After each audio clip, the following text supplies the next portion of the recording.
Hello, ഇന്നത്തെ വീഡിയോയിൽ നമുക്ക് ഷോപ്പിഫൈയിൽ എങ്ങനെ അനിമേഷൻസ് ആഡ് ചെയ്യാമെന്ന് നോക്കാം.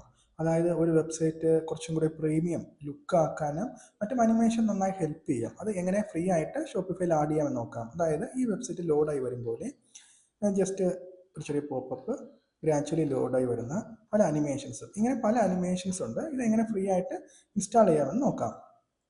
അതിനായിട്ട് ആദ്യമായിട്ട് ഷോപ്പിഫൈ സ്റ്റോറിൽ പോവുക. അതിൽ സെക്ഷൻ സ്റ്റോർ തീം സെക്ഷൻ എന്ന ആപ്പ് ഇൻസ്റ്റാൾ ചെയ്യുക. ഓക്കെ, ആപ്പ് ഇൻസ്റ്റാൾ ചെയ്താൽ നമുക്ക് ഇങ്ങനെ കാണാം. ഈ ആപ്പിൻ്റെ അകത്ത് പല സെക്ഷൻസ് ഉണ്ട്. ഇതിൽ ഫ്രീ സെക്ഷൻ സെലക്ട് ചെയ്യുക. ഫ്രീ സെലക്ട് ചെയ്യുക. ഫ്രീക്കകത്ത് നമ്മൾ നോക്കുവാണെങ്കിൽ താഴെ അനിമേറ്റ് സെക്ഷൻ എന്നൊരു സെക്ഷൻ ഉണ്ട്. ഇത് ജസ്റ്റ് ക്ലിക്ക് ചെയ്യുക, ഇവിടെ ഇൻസ്റ്റാൾ ചെയ്യുക. ഞാനിപ്പോൾ ഓൾറെഡി ഇൻസ്റ്റാൾ ചെയ്തിട്ടുള്ളത് കൊണ്ടാണ് ഇങ്ങനൊരു ഓപ്ഷൻ കാണിക്കാത്തത്. ഇത് കംപ്ലീറ്റ്ലി ഫ്രീ ആണ്. കംപ്ലീറ്റ്ലി ഫ്രീ ആണ്. ഇതിൻ്റെ ഡെമോ ആയിട്ടാണ് ഈ ഒരു വെബ്സൈറ്റ് കാണിച്ചിരിക്കുന്നത്. അതായത് ഇതിൽ കാണിക്കുന്ന പല അനിമേഷൻസും നമുക്ക് എങ്ങനെ അതിൽ ചെയ്യാമെന്ന്.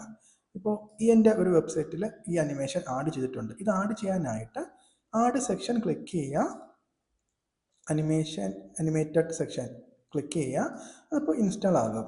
ഇതിൻ്റെ അകത്ത് വരുന്ന സെറ്റിങ്സ് നോക്കുവാണെങ്കിൽ നമുക്ക് ഒരു പർട്ടിക്കുലർ സെക്ഷൻ്റെ താഴെ അനിമേറ്റ് ചെയ്യണോ അതോ ഫുൾ നമ്മുടെ വെബ്സൈറ്റിൽ അനിമേഷൻ ആഡ് ചെയ്യണോ, ഇതിൽ എന്തൊക്കെ അനിമേഷൻ ഉള്ളത് നോക്കിയാൽ ഫെയ്ഡ് അപ്പ് ഉണ്ട്, ഫെയ്ഡ് ഡൗൺ, ലെഫ്റ്റ് റൈറ്റ്, ഒള്ളി, scale up, zoom, blur to focus, ഇങ്ങനെ ഇത്രയും അനിമേഷൻ ഇതിൽ വരുന്നുണ്ട്. ഇതിൽ അതിൻ്റെതായ സെറ്റിങ്സ്, ഡ്യൂറേഷൻ എത്ര വേണമെന്ന് നമുക്ക് ഫിക്സ് ചെയ്യാം.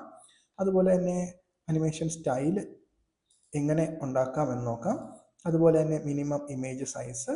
സോ നിങ്ങൾക്ക് അത്യാവശ്യം നമ്മുടെ വെബ്സൈറ്റ് കുറച്ചും കൂടി ഒരു പ്രീമിയം ഫീൽ ചെയ്യാൻ ഈ അനിമേഷൻ ഹെൽപ്പ് ചെയ്യും. ഇത് കംപ്ലീറ്റ്ലി ഫ്രീ ആണ്. അപ്പോൾ ഇത്രയേ ഉള്ളൂ ഈ വീഡിയോ. മറ്റൊരു ഷോപ്പിഫൈ ടിപ്സുമായിട്ട് നമുക്ക് വീണ്ടും കാണാം. അതുവരെ ബൈ ബൈ.